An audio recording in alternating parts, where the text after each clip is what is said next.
we have our creatures. You get to decide how you want to do the background.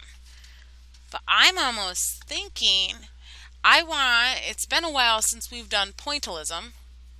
I'm almost thinking that we should do pointillism. If you don't want to do pointillism, then you can decide on a different shading technique. But I am going to focus on pointillism today.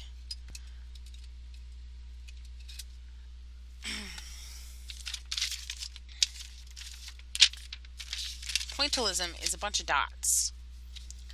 So on this black area, I'm just going to put a bunch of dots. Now if you're doing pointillism and you want these edges to be nice and crisp, you're going to tighten the space between your dots. Right here for your tail.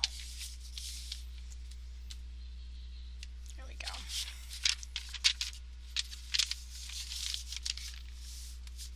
Zoom out just a little bit. Kind of see what's going on here. There we go. So just along your edge, kind of, use your pen to just be really close together with your dots.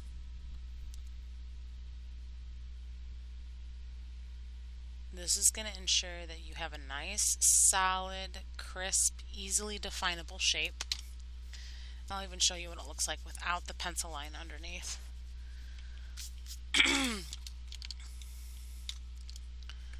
It almost looks like there's like a haze around your orca's body like it does in the water. That's why I thought pointillism would be kind of cool.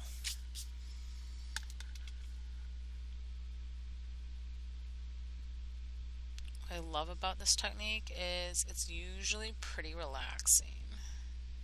And it's pretty simple too.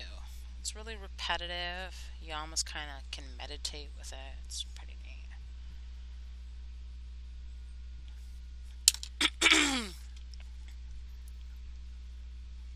Now if you have one of those liquidy pens, I would wait until your pen dries before you erase your pencil line. I'm just trying to show you how tight and how close together my dots are.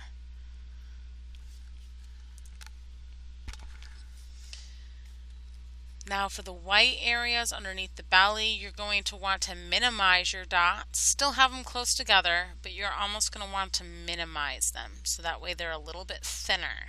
You don't really want a bold outline here underneath your belly.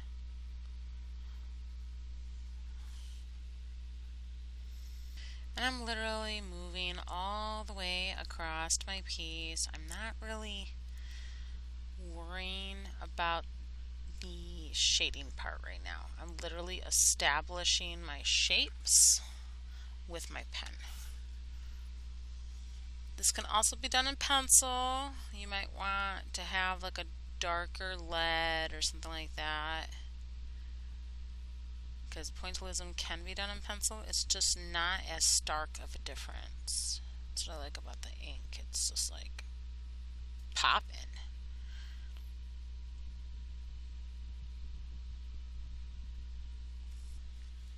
What's cool about using this for like water animals is it kind of reminds me of bubbles too. Okay, so we got these kind of strung together. Now the shading portion for pointillism, same rules apply with the 3-2-1 secret formula that I usually teach you. Is you're literally going to want to put, for your lighter colors, at least one layer of dots. Now, since orcas are technically like strictly tuxedo color, like strictly black, strictly white, you don't really have to worry too much about that middle shade. That's another reason why I thought it would be cool to do pointillism, because we don't really have a lot of guesswork here. It's like black and it's white. So I'm just going to use this guy. I'm going to keep putting dots on this guy. So my first shade, if this were to be a lighter shade, I would have my dots spaced out, kind of like how we have our lines spaced out when we draw using the side diagonal hatch.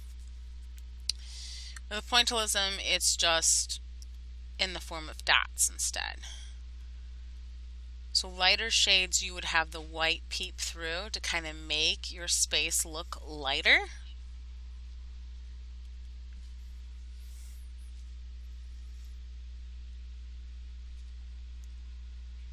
And then for the medium shade, it would be 2 layers of dots, less white showing, and it keeps going and going and going from there.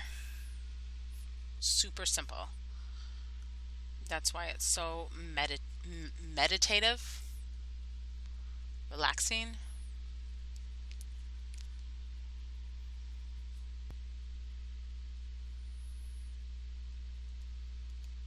Now here I go for layer number 2. I'm adding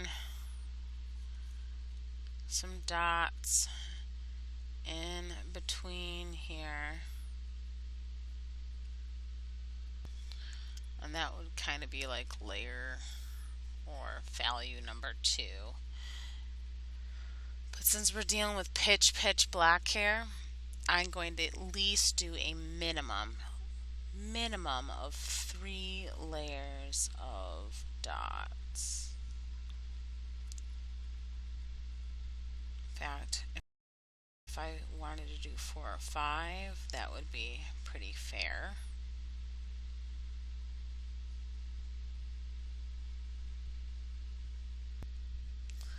Alright, so I've decided to move into layer 4.